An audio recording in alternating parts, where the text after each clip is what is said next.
É José Carlos de Luca. Olá, minha querida, tudo Boa bem? noite. Boa noite, coisa boa. Quer dizer que ontem você foi aniversariante do dia? É isso? Então, fiquei mais nova. Depois de 21, a gente faz Ficou mais 21. nova, mais jovem? Ela está Mais dizendo que jovem, Isso. de 21 a faz gente só faz 21. 21. Essa eu gostei, com certeza. Ganhei de presente que hoje eu não estou aqui. Aí eu digo, hoje eu quero pegar desde a pressa, pegar tudo. Acompanhar Isso tudo. mesmo, acompanhar tudo. Eu aqui bati aqui no cabo.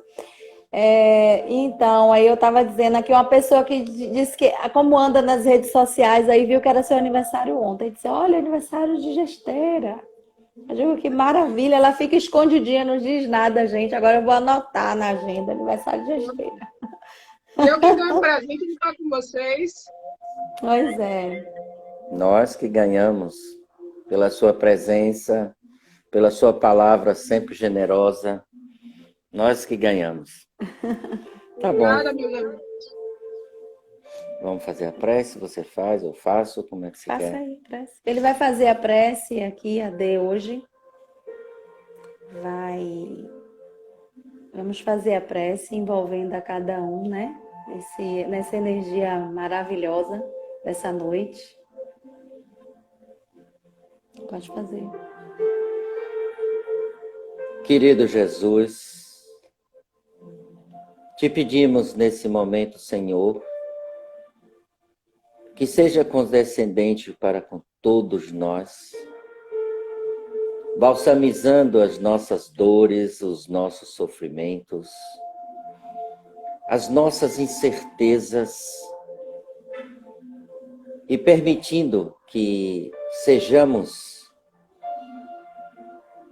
fortes segundo os teus ensinamentos, que estão todos no teu código moral chamado Evangelho segundo o Espiritismo, e que nós tenhamos forças, coragem para resistir àquilo que nós mesmos provocamos. Mas que saibamos todos que sem a tua presença, sem o teu amor, sem a tua luz, não teríamos condições de avançar, pois, como bem dissestes, mestre amigo, tu és o caminho, a verdade e a vida. É por este caminho que devemos seguir sempre, elucidando, clareando as tuas lindas e perfeitas mensagens, onde, com a verdade, caminharemos e com a vida venceremos.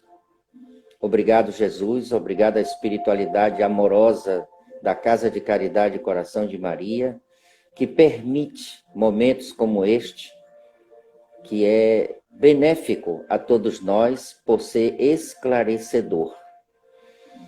Pai nosso que estais nos céus, santificado seja o vosso nome, venha a nós ao vosso reino, seja feita a vossa vontade, assim na terra como nos céus. O pão nosso de cada dia nos dai hoje, perdoai as nossas ofensas, assim como nós perdoamos a quem nos tem ofendido.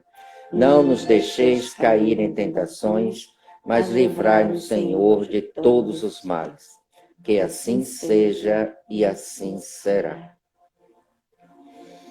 E que Jesus abençoe a você, viu, Gesteira? Lhe dê todo o carinho, todo o amor, toda a luz no seu caminho. Saúde, saúde, saúde. Com a palavra, então, Gesteira, com o tema de hoje, morrer é transformar? Maravilha. Vou aqui passar para ele aqui ficar ouvindo, eu vou ouvir no outro. Vou ficar ouvindo no outro.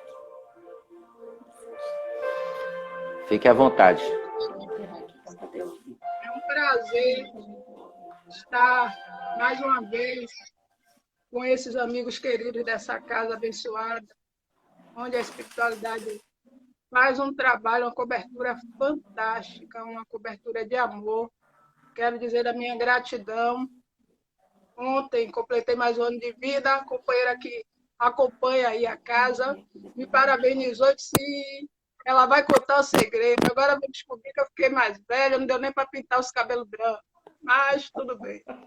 E aí, a grande presenteada sou eu, porque quando Márcia me convidou em nome da casa, e ela não me disse o tema, mas quando eu vi a data, ela me sugeriu duas datas, e eu vi 15 de junho, eu disse, eu completo mais um ano, 14 de junho. Não é por acaso que a espiritualidade não trabalha com acaso, né? Nada acontece por acaso. Eu disse, é um presente de aniversário, onde eu vou poder falar muito de gratidão, porque nós temos que agradecer. E quando os companheiros disseram aí saúde, saúde, saúde, a saúde é um grande patrimônio,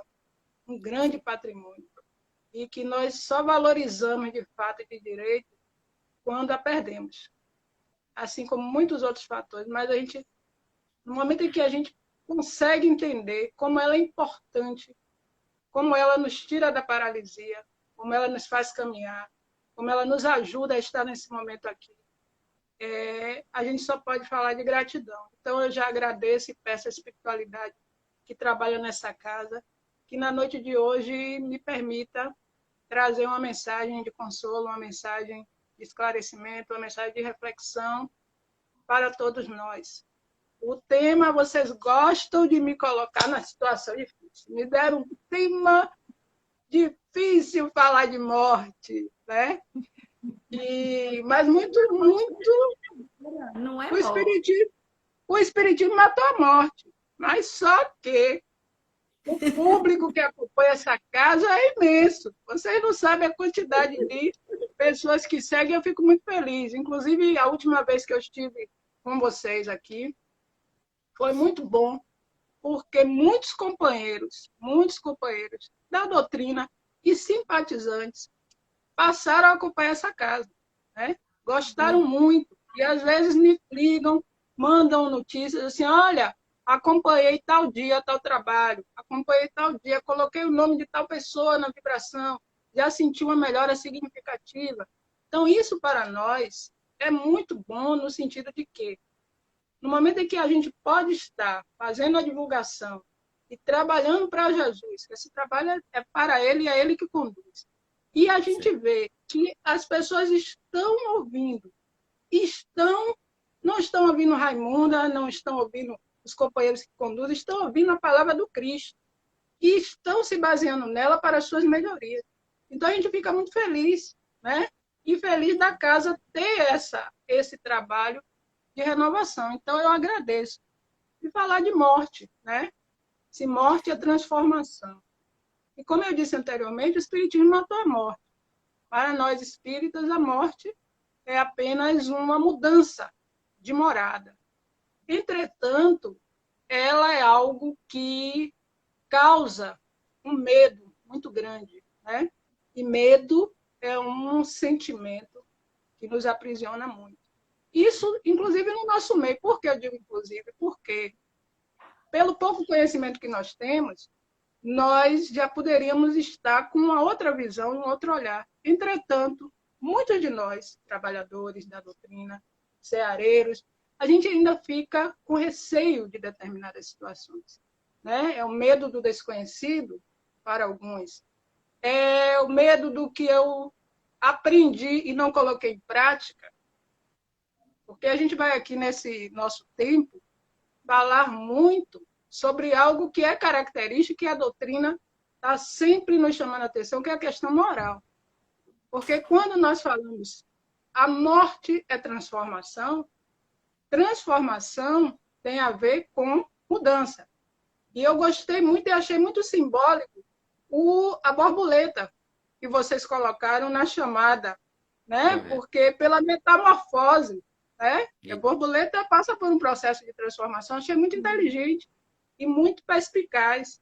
Então, que transformação nós podemos ter com a morte? A transformação é depois dela ou é na construção do processo em que nós vamos caminhando? E aí vem a pesca, né? Eu trago sempre minha pesca. Para a doutrina, a morte significa a extinção da vida física, cessação completa e definitiva da vida orgânica.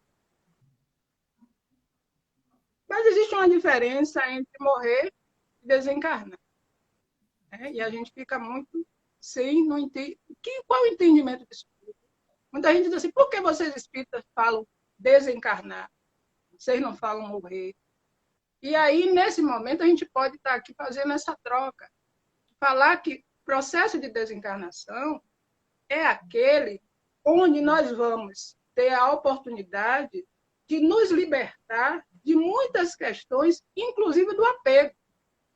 Porque um dos grandes problemas nossos para fazer essa mudança de local, né, que é apenas uma mudança de locais, mas essa mudança, muitas vezes a gente tem o medo justamente pelos elementos que nós nos apegamos durante o nosso percurso aqui na Terra. Então, a minha casa, a minha joia, olha, botei até um brilho hoje para parecer que eu estou, né, com algo a mais. O meu carro, o meu filho, o meu marido. E nesse momento de passagem, quando nós ainda estamos presos a essa situação de que somos donos, nós temos muita dificuldade para fazer essa transição. E nós que trabalhamos na doutrina, trabalhamos em reunião mediúnica, nós sabemos quantos espíritos estão na erraticidade, quantos irmãos têm dificuldade de compreender que o que está aqui, material, já não lhe pertence mais. E começa muitas perturbações. Quantos casos nós temos de relato de irmãos que procuram as casas, inclusive essa, nos trabalhos de desobsessão, porque tem alguém que já não está mais ali fisicamente, mas espiritualmente está ali. Minha cama, minha roupa, né? E nós sabemos que isso tem muito a ver com a maneira como eu vou encarar esse processo. Então, nós temos relatos do mundo espiritual, de muitos companheiros que chegam e não aceitam determinadas situações, né? Alguns de nós, antes de fazer essa passagem, a gente se apropria muito de muitas questões e acha que são nossas. Eu me recordo, eu gosto de dar os exemplos porque são muito latentes, da apresentadora Hebe Camargo, em uma entrevista que ela deu quando ela já estava naquele momento muito difícil da saúde, que ela disse que ela estava muito inconformada, porque ela dizia assim que não era justo ela deixar as joias, os sapatos, a coleção de sapatos. Tudo aquilo, ela falava assim, e a gente sentia que era, sabe, ela realmente achava um absurdo que ela pudesse sair deste mundo e deixar tudo aquilo que supostamente foi construído para uma eternidade. Porque a compreensão não é a compreensão de que o espírito é eterno, a compreensão é de que o material é eterno. Então ela ficou, eu me lembro dessa entrevista, me marcou muito, porque a gente vê o exemplo e a gente se trabalha para não ter os mesmos comportamentos, para não achar que somos donos de nada nem de ninguém. O professor Raul Teixeira, certa vez, deu uma entrevista, onde ele dizia exatamente isso. Né? Raul Teixeira, que nós sabemos que é uma referência no meio espírita, trabalho, de condução, um homem que teve uma situação recente, porque não tem muito tempo, né? Teve aquele problema do AVC, onde ele foi ponto principal, olha como a espiritualidade trabalha, inclusive para nos colocar sob observação. Qual era o instrumento maior de trabalho de Raul? A voz. Primeiro, porque era professor de formação, deu aula há muito tempo de física.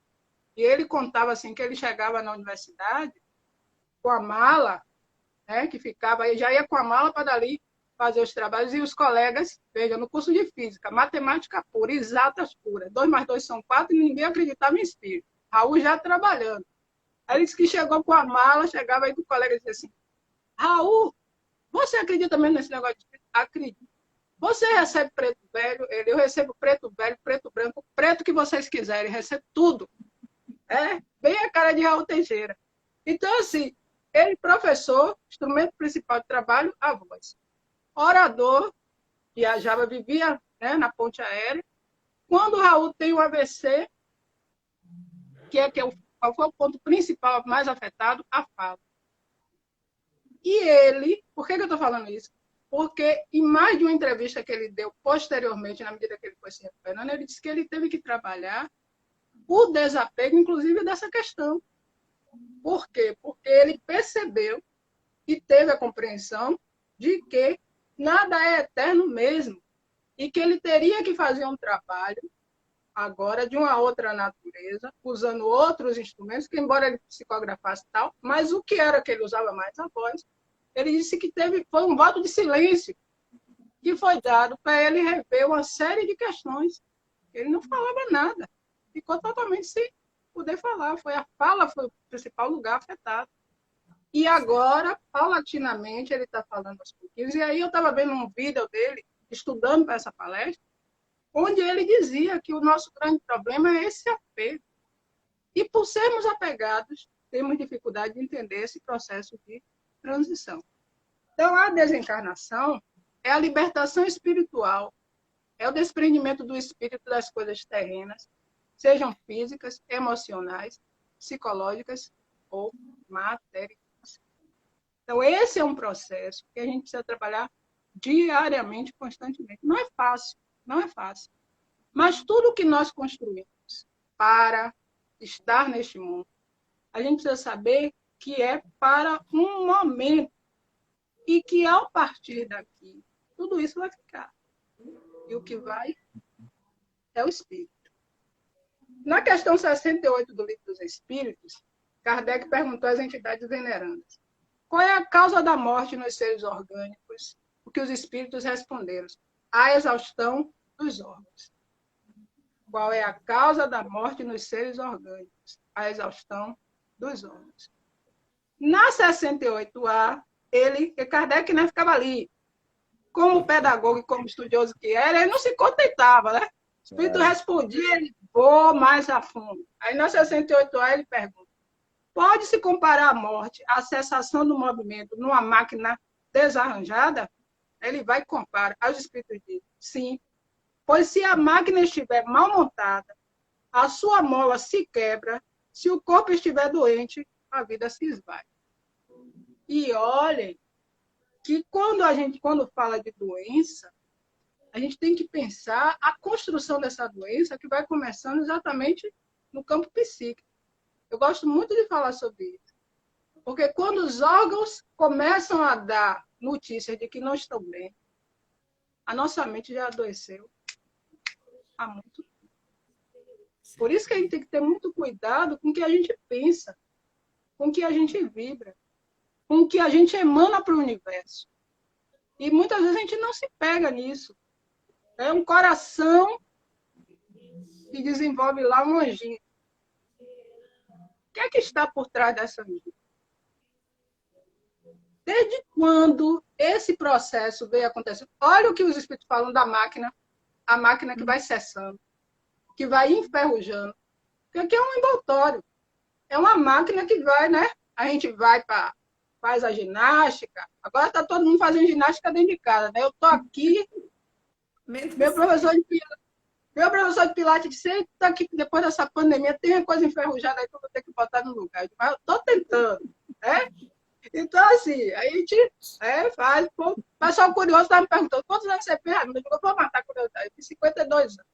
Né? Já fiz o jubileu de ouro com 50, agora estou no 52. E aí, resultado: a gente tem que ficar fazendo essa atividade para, né, faz parte, cuidar do corpo e do espírito, mas a máquina vai cessando. Ela vai enferrujando. É um processo natural. E à medida que ela vai enferrujando, ela vai adoecendo e vai cessando, né?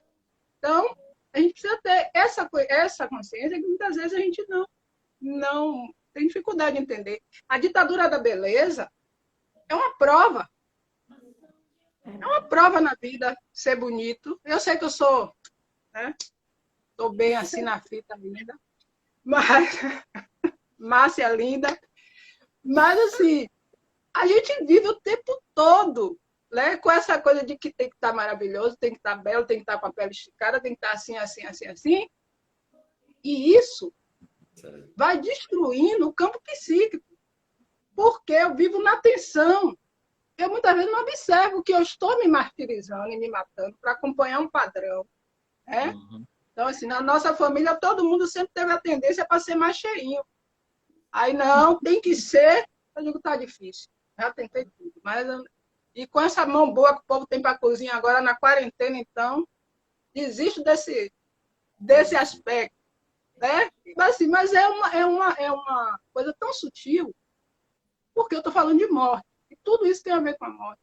Porque à medida que eu preciso, o tempo todo eu vou fazendo plástica, porque eu quero acompanhar um padrão. Eu quero acompanhar um padrão. Chega um momento em que, verdadeiramente, a medicina não vai poder reorganizar algo que, do ponto de vista orgânico, é um processo natural. E aí eu me revolto, e eu adoeço. E eu fico apegada a uma imagem, que esta imagem pode ser o meu instrumento de queda. Então, eu desencarno e chego no mundo espiritual, desencarno não, eu morro, né? Porque quando eu desencarno verdadeiramente, eu me liberto de todas essas questões. Mas quando eu morro, eu chego no mundo espiritual achando que tudo tem que ser da maneira que era quando eu estava na Terra. E eu vou me deparar com a realidade que vai me adoecer mais ainda, porque eu vou encontrar um mundo muito diferente do que eu pretendia que fosse igual. Então, eu já falei isso até na casa, mas a gente está falando agora aqui em rede, num alcance maior no sentido de, né, de muitas pessoas ouvindo. E eu já falei isso, mas cabe aqui nesse momento da atriz Ana Paula Arósio, como ela disse, o sofrimento por ser bonita. Quem vai pensar que alguém vai sofrer com uma beleza daquela?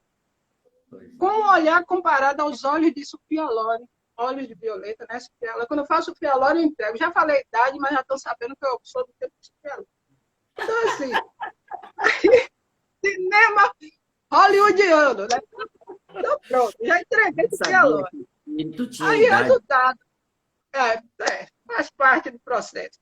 Então, assim, belíssima, né? Era assim, atriz italiana, das mais requisitadas. Os olhos de Sofia Loren eram muito falados, né? Aqueles olhos violetas. E essa atriz brasileira, Ana Paula Arósio, ela foi comparada em muitos momentos, pelos olhos violetas que ela tinha, a Sofia Loren. E aí ela já deu entrevista de dizer como foi difícil. É tanto que ela se afastou, gente, da televisão.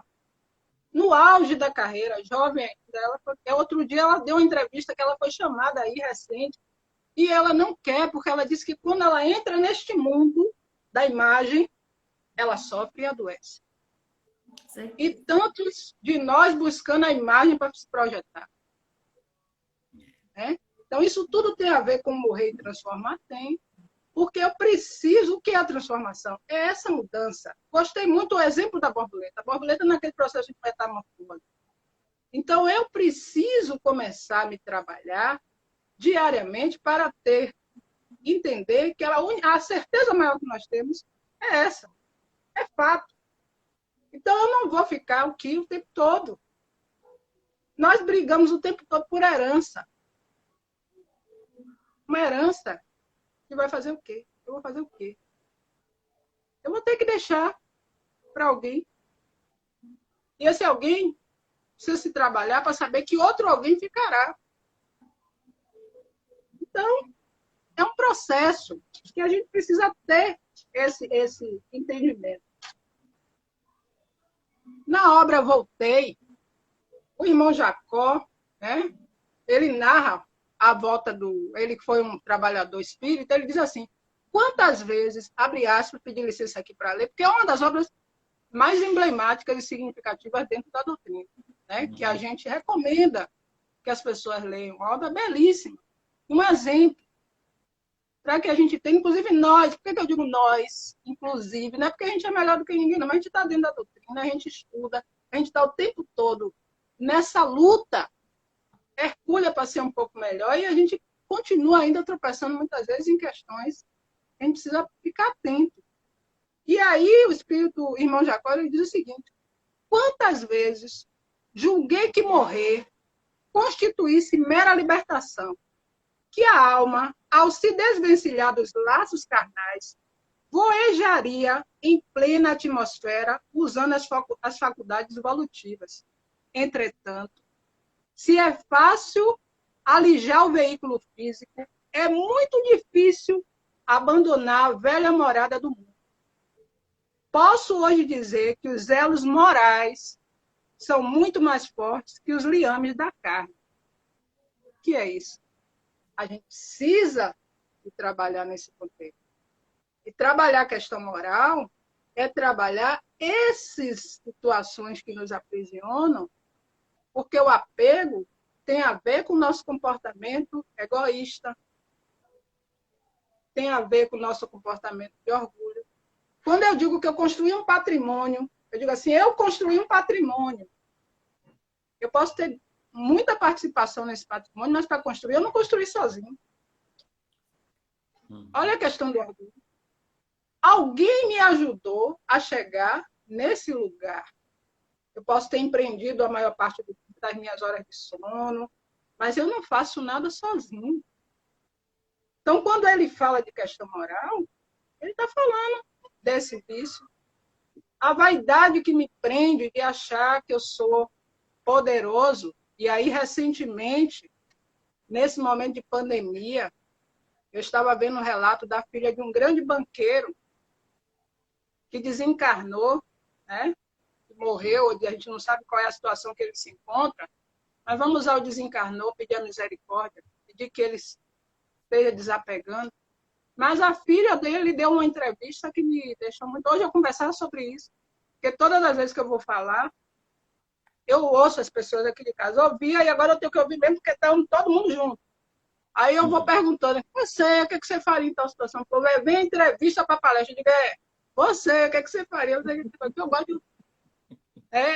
minha mãe, um dia desse eu vou botar minha mãe aqui, mas eu só posso botar no final, senão ela vai querer falar tudo, eu não vou poder falar mais nada. E aí, resultado, a gente conversou, e minha irmã disse assim, menina, foi uma coisa tão marcante, porque o homem milionário, dono de um grande grupo financeiro, e ele foi vítima, né, da Covid-19. E o relato dele é que todo o dinheiro, todo o patrimônio que ele deixou, não comprou um elemento que é natural, advindo da divindade, que é o ar. Morreu sufocado por falta de ar. Então, isso é muito forte. É algo para a gente pensar verdadeiramente o que é que a gente está fazendo. Então, assim, os grandes grupos financeiros estão agora ajudando na pesquisa. Precisou ter algo muito forte para esse dinheiro ser destinado. Diante da dor, que bom, a gente fica feliz que algo tocou. Né? Mas, olha que situação.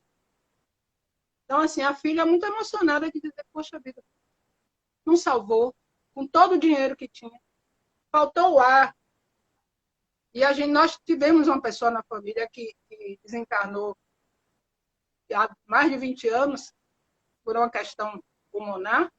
E é um quadro triste.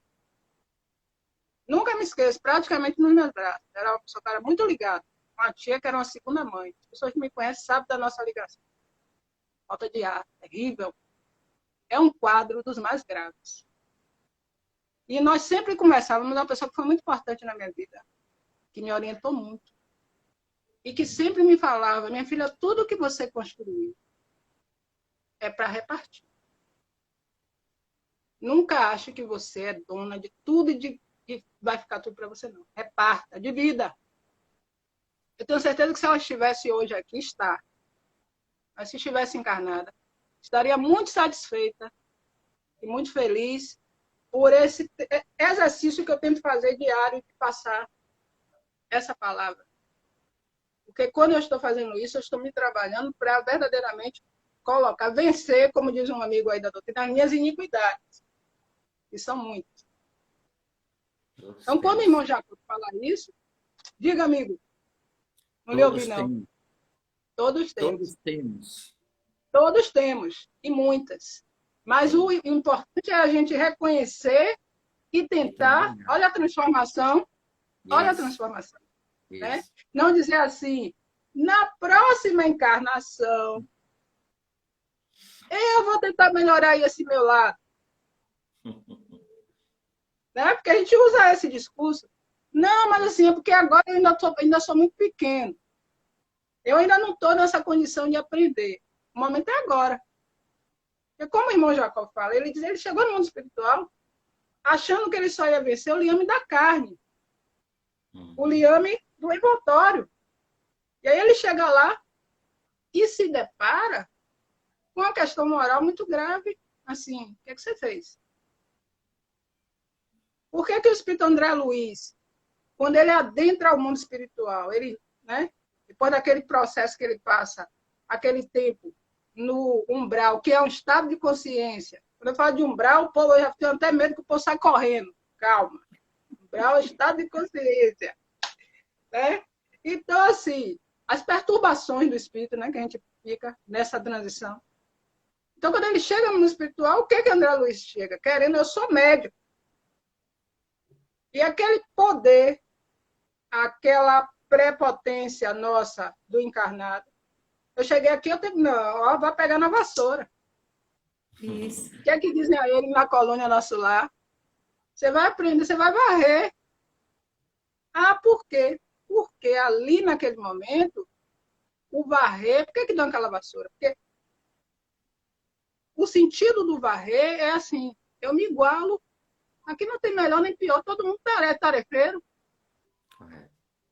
Então, você vai varrer, você vai aprender, você vai se adequar, você vai entender. Quando ele já está, né, menos, já desceu daquele salto de encarnado e já começa a compreender que o mundo não gira em seu redor, ele começa as atividades paulatinamente de médico e vai ajudar muita gente. Mas, a princípio, ele é educado para entender que aquele apego e que aquela transformação que ele não teve, olha aí, ele vai com a mesma arrogância. A transformação ele vai ter aonde? No aprendizado de lá. Quando eu falo de lá, o povo, de que lado é, Ramiro? Eu ainda não sei. A gente fala para lá, cara. Né? Eu vou ficar assim, eu digo, não sei. Os espíritos ainda não me disseram ainda, não. Com certeza. Tem gente que quer que a gente dê a receita, né? Vai para lá, é para lá que eu vou. Eu digo, não, não sei. Faz assim para ter uma ideia, para dizer que não é aqui nesse quarto, estou no quarto. E aí, o que acontece? Tem todo essa situação que a gente brinca para ser leve, porque é um assunto muito denso. Sim. É um assunto que causa muito medo, muita incerteza. E aí a gente traz esses relatos de personagens conhecidos nossos, que traz a literatura, como o irmão Jacó, como André Luiz, para nos mostrar essa situação. A mesma coisa Humberto de Campos. Porque Humberto de Campos, imortal da academia, né, um homem de uma inteligência brilhante, mas que chega no mundo espiritual em total estado de arrogância. E quando ele chega, ainda na perturbação, que alguns relatos que ele foi recebido pelo próprio Emmanuel, e aí ele chega lá e o Espírito diz a ele, o convida para estudar na escola de aprendizes do Evangelho. E ele olha para o Espírito e você sabe com o que você está falando? Eu sou imortal da Academia Brasileira de Letras. Aí vai receber o tiro de misericórdia, porque o Espírito olha para ele e diz, aqui você é um doente como qualquer um, meu irmão. Você vai estudar sim. Ele vai estudar, fica praticamente 8 anos, quase 10 na Escola de Aprendiz do Evangelho, e dita para Chico Xavier essa maravilha que é a Boa Nova, esse livro maravilhoso que a gente recomenda, né? É assim um convite à reflexão. Mas olha a transformação, morrer é transformar. Preciso compreender o que é essa transformação. Porque quando a gente fala de transformação, muitas vezes nós entramos também no seguinte lugar. Ah, mas ou eu quero fazer 80, ou 8 ou 80. Eu preciso encontrar o caminho do meio, como dizem os orientais. Bom É o senso. quê? É, exatamente. É um processo lento e gradual. Não, mas eu vou hoje, a partir de hoje, eu sou um ser iluminado. Ah, mas então se eu não posso ser iluminado, eu também não quero ser um pequeno farol. E desse jeito eu vou postergando. E o Espírito continua. Ele continua dizendo o seguinte, o irmão Jacob, ele diz assim, é muito mais forte que os liames da carne, e se o homem não se preparou convenientemente para a renúncia aos hábitos antigos e comodidade dos sentidos corporais, demorar-se-á preso ao mesmo campo de luta em que a veste de carne se decompõe e desaparece. Ou seja, essa preparação é diária, contínua e ininterrupta. A gente vai se preparando. Ah, vou me preparar para morrer? Que coisa mórbida. Estou me preparando para uma outra vida. Para a continuidade da vida em outro plano. Isso é muito difícil da gente compreender. Para sempre, né? Para eterno, né? Se eu sou espírito eterno, estou me preparando. Não é isso? Exatamente. Que é um processo, né? Então eu vou ali, ó, paulatinamente.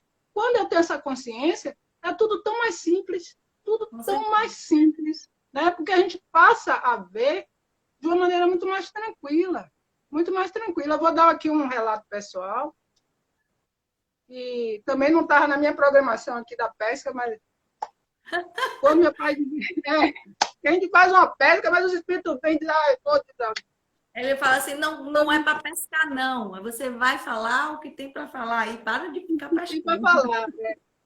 Quando meu pai desencarnou, e nós tínhamos uma ligação muito forte,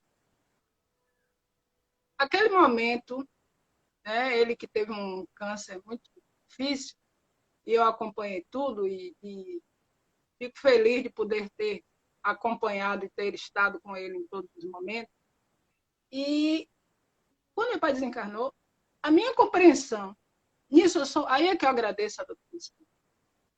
Quando a gente compreende como essa doutrina é libertadora, a minha compreensão de que aquele sofrimento, de que todo aquele processo, lógico, que ia adentrar o mundo espiritual, vai para uma colônia, vai para um hospital, ainda vai ter todo um processo, mas que toda aquela situação ali, de apego, estava, né? Sim. Foi tão importante esse conhecimento e esse entendimento da continuidade da vida. E aí, teve uma pessoa que, depois do sepultamento, disse assim, você, não vi você chorar, gritar, que não sei, uma coisa assim. Você não sentiu a morte de seu pai? Falei, senti muito, estou sentindo muita saudade. Mas o sentimento é no coração. O mal é o que sai da boca do homem. Eu poderia estar dando um espetáculo ali e não estar sentindo nada aqui dentro. Apenas porque as pessoas iriam comentar e falar de como eu era uma filha dedicada que até aquele momento não queria que fosse embora. Eu não sou egoísta. Eu queria que ele cumpriu a missão dele com muita dignidade, muita seriedade. Nós somos muito parecidos. E eu sou muito grata por isso. Então, olha a compreensão que a gente vai adquirir. Né? É uma preparação. Então, tudo aquilo que eu presenciei, tudo aquilo que eu tive a oportunidade de ver, se eu não tivesse essa formação, esse refrigério que a doutrina nos dá, de demonstrar que a vida continua, que o processo de transformação, e eu tenho certeza que essa questão moral, do entendimento, muitas situações, é exemplo que ele me deu, os valores de respeito à família, de respeito ao outro, de não invadir o espaço do outro, de não querer ser melhor do que ninguém, de não pegar em nada que não seja nosso. Isso aqui é fruto do seu trabalho, ou isso aqui não lhe pertence, não é. Isso são valores. É isso que fica. É isso que a gente, né, guarda aqui. Ah, mas deixou uma casa, sim. Passa. Então, essa compreensão é muito difícil. Então, quando o companheiro, a minha ousadia com o irmão Jacó, o companheiro fala isso aqui, ele está nos chamando para a questão moral, nos dizendo que o nosso tempo na Terra é um tempo onde a gente precisa estar o tempo todo fazendo esse trabalho de reorganização fluídica, de reorganização mental. Nós estamos em um período onde a morte nunca esteve tão latente, esse período de pandemia. Nunca se falou tanto da morte e com requintes, muitas vezes, de crueldade e de perversidade nos estados específicos das pessoas. A gente precisa ter muito cuidado com a mídia. Muito. Muito cuidado. Embora eu tenha uma formação também nessa área, eu já assim, tive a oportunidade de conviver com muitas questões dentro desse meio, que tem muita gente decente, muita gente honesta, muita gente em busca da notícia para nos esclarecer, mas como em todo meio, tem aqueles que se aproveitam da dor do outro para fazer proselitismo e para conseguir se autopromover. Sim. Então, assim, esse é um momento que a morte nunca foi tão mal explorada por alguns. De criar o pânico, de criar a incerteza, de criar o medo. E aí, essa oportunidade que vocês estão me dando, através da espiritualidade dessa casa, de falar de algo que estava aqui, veja que situação, muito tempo, desde, eu estou com isso por dentro, assim, eu tenho uma vontade de falar sobre isso. Pensei em escrever um artigo sobre isso. Aí depois. E aí vem. Os espíritos vêm e me dão um presente. Que é presente. Certo. Sabe assim, olha, este é o momento de levar uma pequena contribuição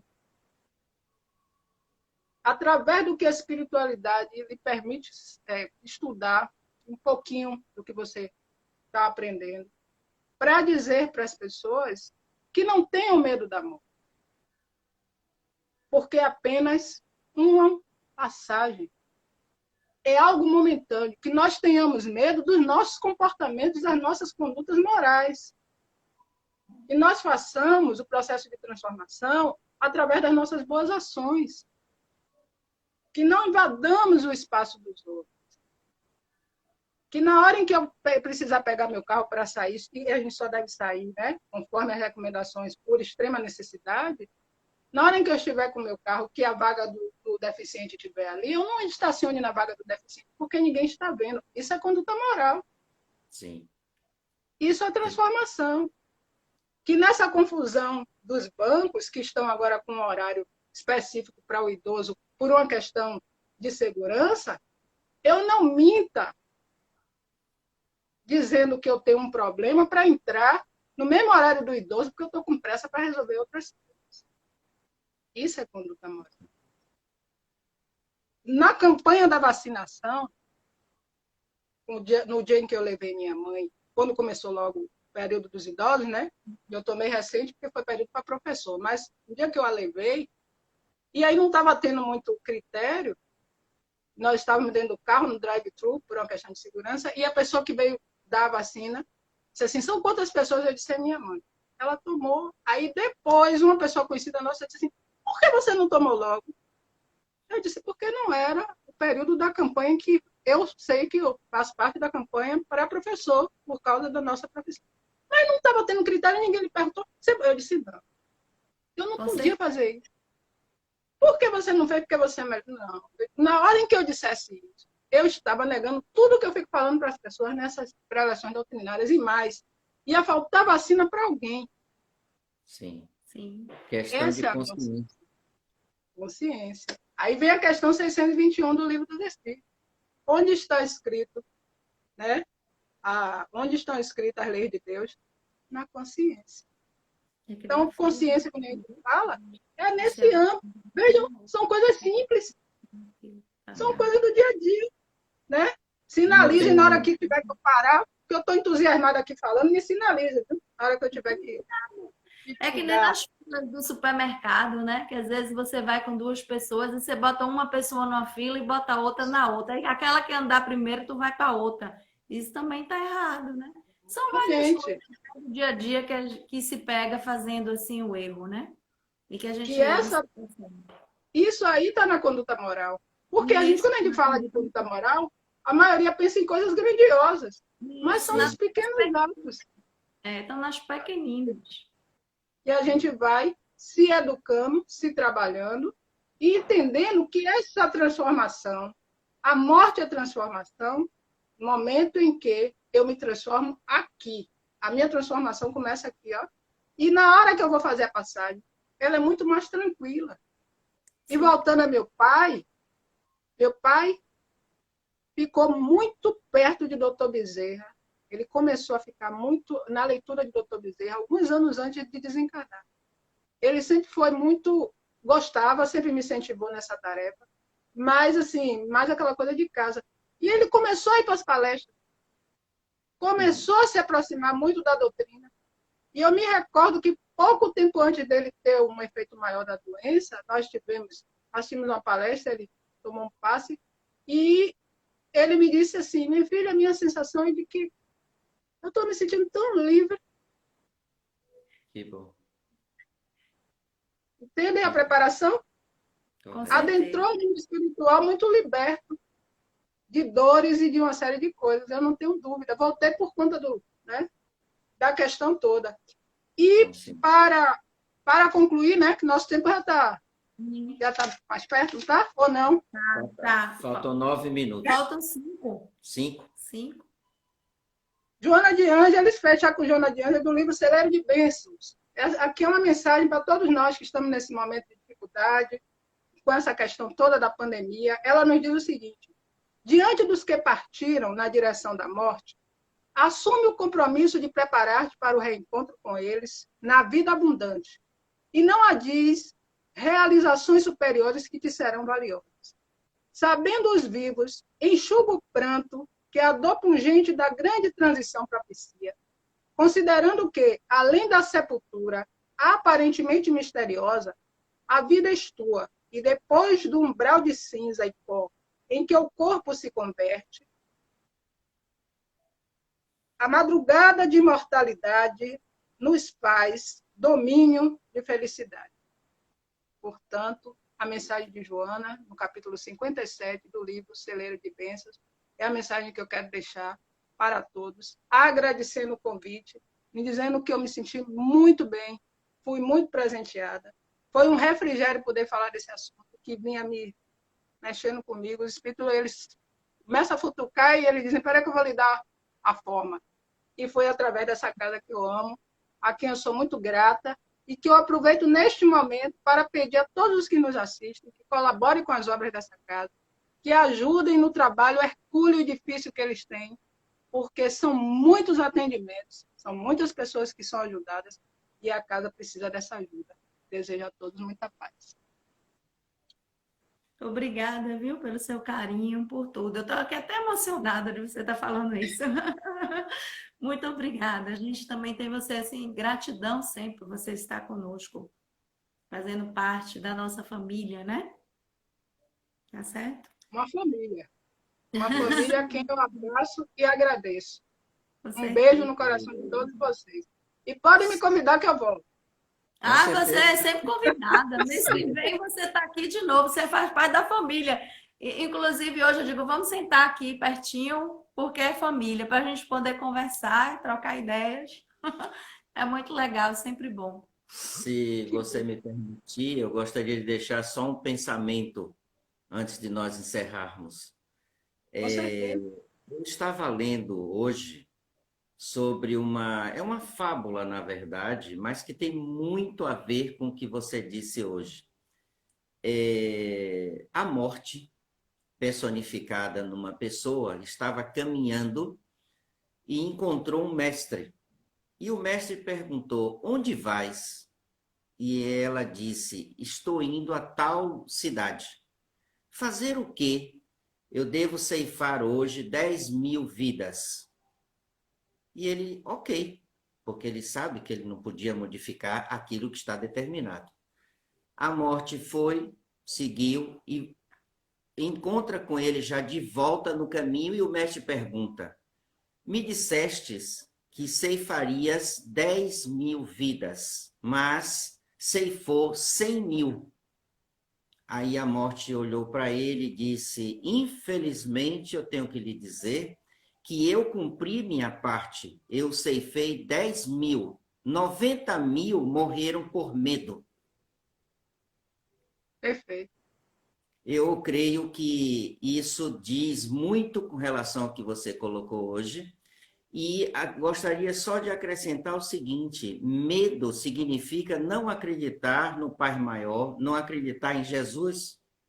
Porque quando acredito de verdade e sei o porquê e qual o motivo de estar aqui, que caminhada é esta que eu estou fazendo, consciencialmente isso não vai me perturbar, porque morrer, no sentido real da palavra, não existe. Existe transformação. Lavoisier já disse isso há muito tempo atrás. E hoje as pessoas ainda não perceberam de que são energia. E em sendo energia, jamais morrerão. Então, que sigamos esse conceito, não é? Para que a gente não fique com medo, para que a gente não tenha essa perspectiva de finitude, que é o que mais leva a suicídios, por perdas, por apegos, tudo o que você disse hoje. Maravilhoso. Fico muito feliz de tê-la conosco. Isso é um presente. Eu que agradeço. Eu estava olhando aí agora, acho que Robson entrou aí também, né? Foi. Boa noite, Robson, seja bem-vindo. Jesus lhe Ferrer. abençoe. Robson Ferrer, Isso isso mesmo. Ele entrou aí na live Ele hoje. entrou aí. Amigo querido, referência. Sem Aprendo dúvida. muito com ele. Vou dizer que eu pesquei um monte de coisa do roteiro espírita. Será que ele está por aí? Tá ouvindo, Robson, se você está por aí? Tá bom, gente. Muito obrigado a todos pela presença, né? Porque tem muitos. Ele está aí, olha. Ele Boa aí, noite, roteiro amigos. espírita. Pela presença, que reflitamos sobre tudo que ouvimos, que busquemos tranquilidade, paz, muito equilíbrio nesse momento, porque como Maria de Nazaré disse, tudo passa. E ela disse isso num momento duríssimo de sua vida. E tudo passou e tudo hoje é completamente docilidade naquela família tão sofrida naquele instante, se nós transpusermos para hoje. Então, que tenhamos paciência, que sejamos bastante conscientes dos nossos erros, de tudo que ainda temos que progredir para chegarmos a algum lugar de luz plena, onde a dor não mais fará parte do nosso processo.